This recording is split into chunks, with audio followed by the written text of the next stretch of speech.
This video is sponsored by Morning Brew. Visit the link in the description below to sign up for their daily newsletter today. When it comes to personal finances, bankruptcy is probably considered the worst case scenario, the point at which you can no longer afford to cover your debts. In the game of Monopoly, it's quite literally game over. And that's how a lot of people view it in the real world as well. A fate reserved only for the most reckless among us financially. Or those who keep landing on their opponent's boardwalk hotel. But there are a lot of misconceptions around the topic of bankruptcy. For one, while yes, overspending and poor financial habits are key contributors to insolvency in many countries, there are a number of other common causes, some of which have an exogenous feature to them. In the US, for example, the majority of bankruptcies are actually the result of medical expenses, not poor financial habits. Job loss is another key contributor, a risk that we all naturally face. Yet because of the stigma around bankruptcy, we're never really taught about how the process goes down.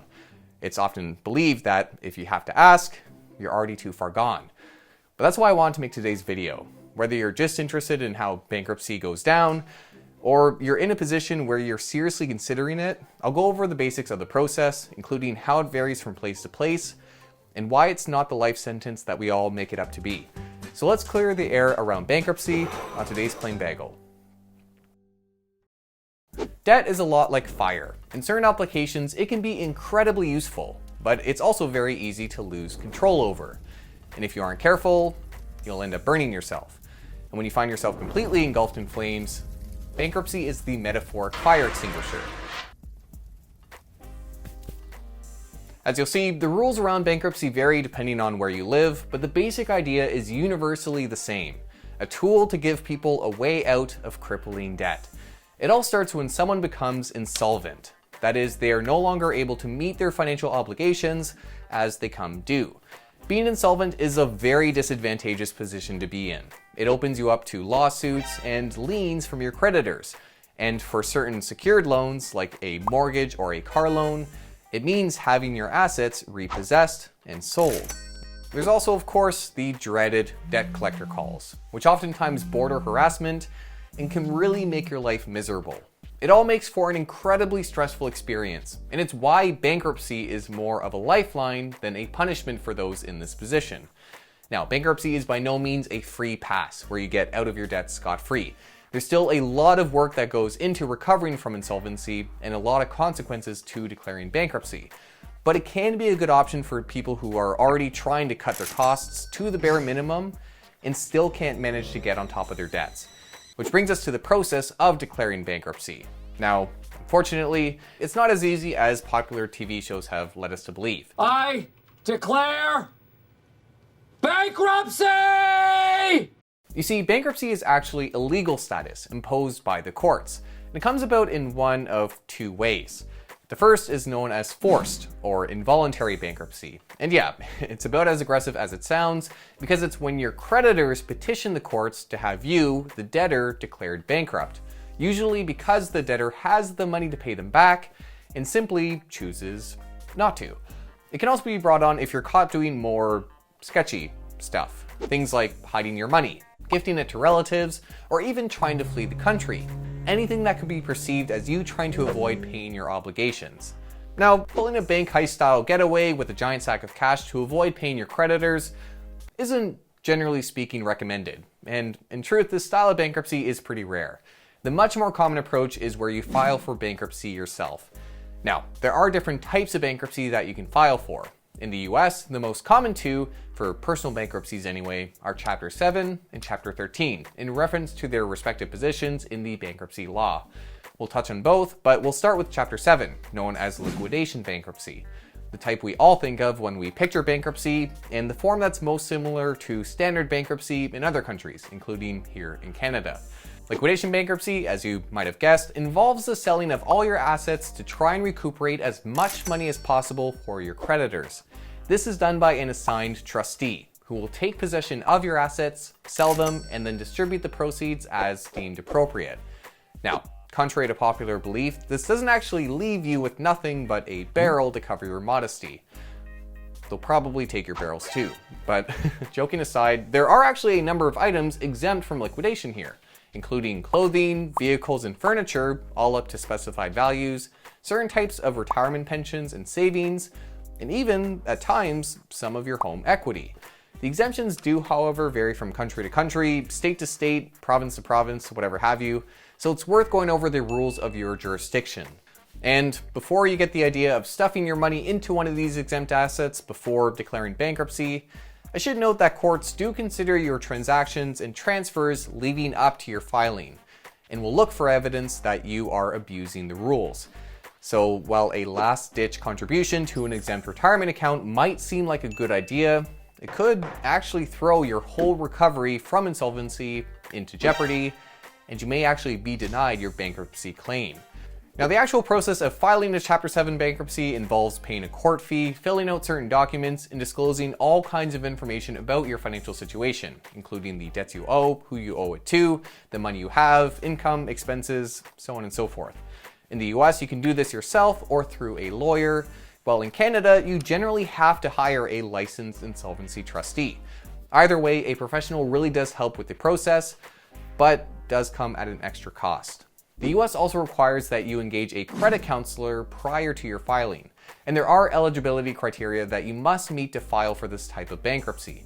Namely, your income and the amount you owe must both fall below certain thresholds. And you need to have not tried to escape the country with a sack of cash. But assuming that all checks out, the moment you file for bankruptcy, you become protected from your creditors. Most of your debt payments will stop, outstanding lawsuits or liens will terminate, and creditors will no longer be allowed to call you to demand payment. From this point, you may be required to attend what's called a meeting of creditors, where the case trustee, the person who's assuming control of your assets and then selling them, will bring together all the parties involved to discuss how non-exempt assets will be split. You'll also be required to continue submitting information about your finances, and you'll need to attend some credit counseling sessions to help ensure that you can reform your financial habits, and to help avoid future bankruptcies, because subsequent filings become very much less lenient. But assuming all the rules are followed, and creditors don't have an explicit reason to object, like you trying to flee the country, once again, the bankruptcy ends with you being discharged of the applicable debts, at which point you are relieved of your obligations. Creditors will forfeit their claim over the applicable outstanding loans, and you will no longer have to make payments towards it. Now, as great as that sounds, it is worth noting that not all types of debt can be extinguished through the bankruptcy process. Secured loans are given special treatment through the bankruptcy process in the US and are completely unaffected by bankruptcy in certain countries, including here in Canada. While child support, alimony, and in some cases, unfortunately, even student debts will also require payments even after you go through the bankruptcy discharge process. There are also, of course, some serious downsides to bankruptcy that need to be considered before filing. Outside of the forced liquidation of your non-exempt assets and the costs of the process, bankruptcy tends to last on your credit report for around 7 years' time, wreaking havoc on your score during that period, which means it will be very difficult and expensive to use credit in the future. Bankruptcies can also impact your professional life, as employers may consider your credit history when deciding whether or not to hire you. Still, for those who are already insolvent and unable to get ahead, the drop in your credit score and impact on your life will likely be marginal to what you're already going through. And thankfully, credit scores are designed to heal over time. Again, recovering from bankruptcy takes work, but you will eventually move past its impact on your life. Now, for those who haven't yet reached a point where liquidation bankruptcy is required, there are thankfully some alternatives to consider if you find that you're struggling with your debts. For one, like we mentioned, there's Chapter 13 bankruptcy in the United States, known as a consumer proposal here in Canada, although the processes are slightly different.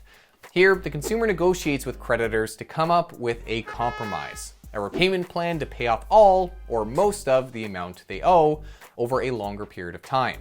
You see, many creditors don't actually want their debtors to go bankrupt, since it often leaves them with significantly less than what they're owed. So they are often willing to make concessions regarding the timeline, the interest rate they charge, or even the amount of principal that you owe them.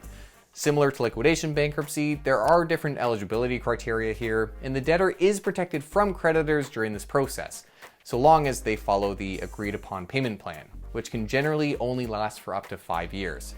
But the main advantage here is that your assets are protected from creditors during this process. So as long as you're able to keep your end of the bargain, you will be discharged of your debts without going through that painful liquidation process that you would see otherwise. There are also some more preemptive steps that you can take to avoid these two more legal options. The first of which is, of course, to seek help. Credit counseling through a certified counselor or a licensed insolvency trustee here in Canada can put a professional in your corner to help assess your situation and explore all the available options. And while these are often a paid service, many professionals will offer free consultations. It's also worth exploring the available government and social programs targeted at helping those struggling financially. Some will provide important information and resources, while others might offer direct debt relief. You can also consider taking out what's called a consolidation loan, where a financial institution lends you money to help pay off all your other debts so that you consolidate things under one big loan. And if you aren't yet struggling with your debts, you can take the proactive step of learning personal finance and building strong budgeting, saving, and spending habits. Again, not all bankruptcies are the result of people buying Xbox games and fast cars when they can't afford food or rent. But understanding debt, minimizing its use, and building a rainy day fund can all really help mitigate your risk of insolvency. Still, bankruptcy really does happen in situations where you might not expect it. A surprisingly high percentage of people who go bankrupt are well educated. So while I hope your understanding of bankruptcy stays theoretical, at least you now have a basic understanding of this important financial lifeline.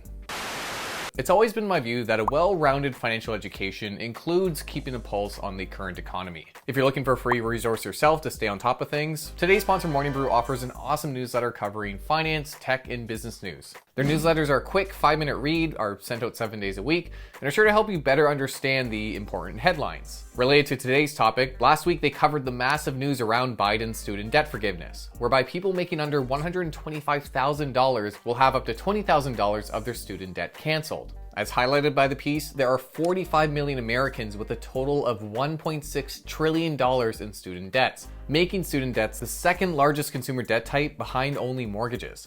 These great summaries and insights are why I've been reading Morning Brew for the past several years consistently. But it's not just the informative content that makes them great. The newsletter is also witty and genuinely enjoyable to read, so it makes for a light read when you're getting ready for your workday. I highly recommend it, and if you want to check it out, be sure to use the link in the description below. It's completely free and supports the channel. So thanks again Morning Brew for sponsoring this video.